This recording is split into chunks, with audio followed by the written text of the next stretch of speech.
Today's topic of discussion is sampling of analog signals. First of all, let us consider two analog signals.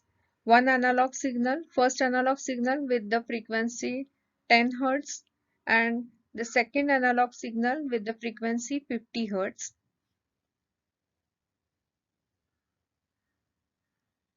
We are going to sample these both two signals with 40 Hz sampling frequency. Now let us write the mathematical equations for these two analog signals. So the mathematical expressions for these two analog signals, first signal is x1t cos 2 pi f1t. F1 stands for this capital F1 stands for this analog signal of 10 Hz. So in place of F1, I am going to substitute 10 Hz. Similarly, for a second analog signal, I am writing the mathematical expression x2t is equal to cos 2 pi 50t. Now we are going to sample these two analog signals with 40 Hz sampling frequency. So what will be the corresponding discrete time signals? One hint I will give you. You write down in your notebooks what will be the corresponding discrete time signal. Hint is the corresponding discrete time signal is x of n is cos 2 pi fn, where f is the discrete time frequency. So now let us see the what are the mathematical expressions for the two corresponding discrete time signals. So the same expression I have taken cos 2 pi f1n, and what is the discrete time frequency? It is the analog frequency upon sampling frequency. So for the first analog signal, cos 2 pi 10 Hz upon 40 Hz into n. So we get cos pi by 2n. And for the second expression, the second analog frequency was 50 Hz. So 50 Hz upon the sampling frequency 40 Hz. So we get the expression cos 5 pi by 2n. Now let us rearrange the terms of this x2n. We are going to simplify this expression, and let me tell you this is 5 pi by 2. So if I start anti-clockwise because the angle is positive, so this is the first pi by 2, this is second pi by 2, this is third pi by 2, which is 3 pi by 2, then 4 pi by 2, this is 5 pi by 2. So I can split this angle as this is 2 pi and plus pi by 2, 1 pi by 2. So cos 2 pi plus pi by 2 into n. So I have splitted this expression like this, and then what is cos 2 pi plus theta? It is cos theta. So this trigonometric identity we are uh, referring, and the final answer is cos pi by 2 into n. So what we get? Have you observed that x2n ultimately becomes equal to x1n, which is cos pi by 2n. So we can say that this analog frequency 50 Hz is an alias of this 10 Hz analog frequency. Now let us consider two more higher frequencies, and we will repeat the mathematical process again.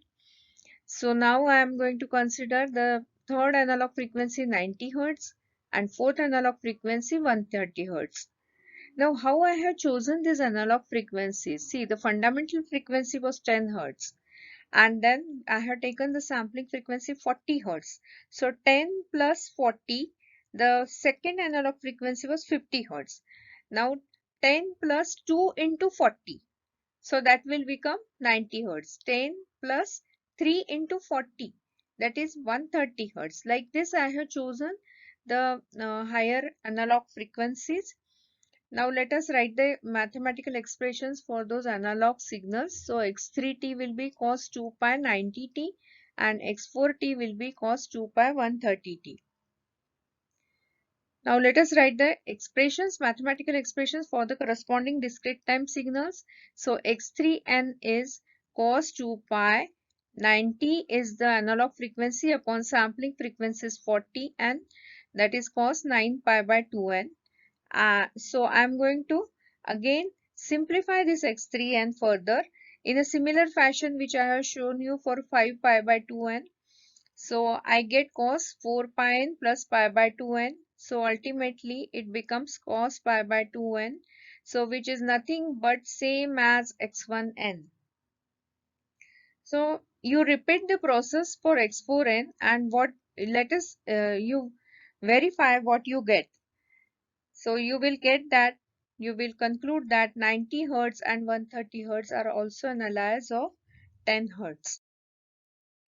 Hence, all different 4 analog signals have same discrete time frequency and all 4 discrete time signals were same. Why? Why this is happening? Because the discrete frequencies which we have obtained F2, F3 and F4 were greater than half, and the analog frequencies which I have chosen, I have already explained you.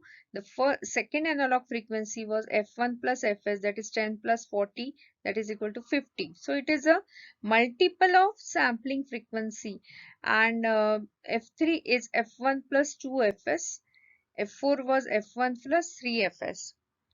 So in general, if I take F1, which is the fundamental frequency, plus kFs, that is k will be 1, 2, 3 till infinity, all these frequencies will be an alias of F1 when the sampling frequency is Fs. So this is true only when the sampling frequency was 40 Hz. It depends upon sampling frequency.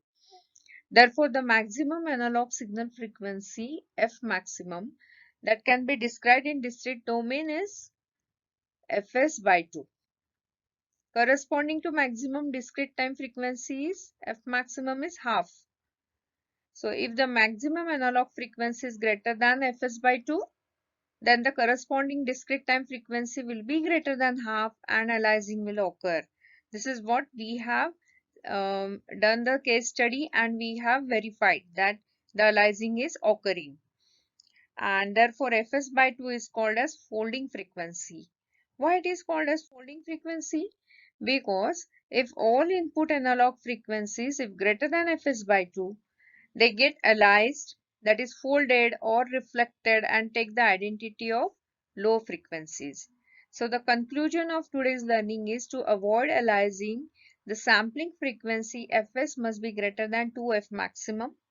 F maximum is the maximum and an input analog frequency, or the other way around, we can say that the maximum input analog frequency F maximum should be less than or equal to Fs by 2.